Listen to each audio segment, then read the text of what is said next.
In today's video, I'm going to teach you how to insert a GIF into a Gmail email. To get started, open Gmail and go to your inbox. This is your main email dashboard, and it's where you'll begin creating the message that will include your GIF.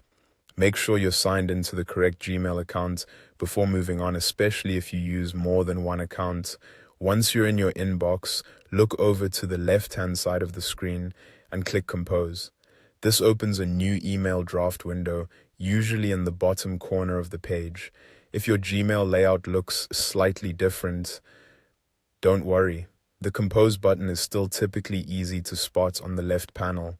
With the new message window open, go to the toolbar at the bottom of the draft and click on the image icon. This is the option Gmail uses to insert images directly into the body of your email. Using this method is important because it places the GIF inside the message itself instead of attaching it as a separate file. After that, click on Upload.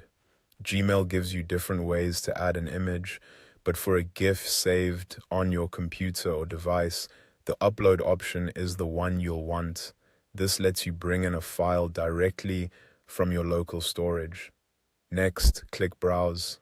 This will open your device's File Explorer or Finder window where you can navigate through your folders to locate the GIF you want to use.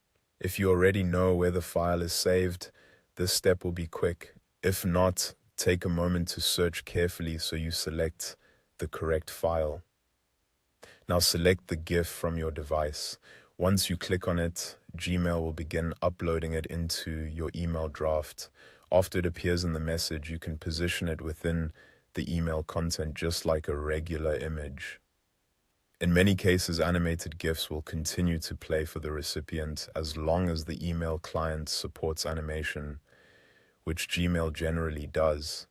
Before sending, it's a good idea to quickly review your email and make sure the GIF appears the way you want.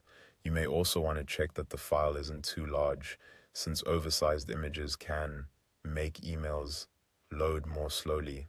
And that's it. That's how to insert a GIF into a Gmail email. Once your GIF is in place, you're ready to finish your message and send it off.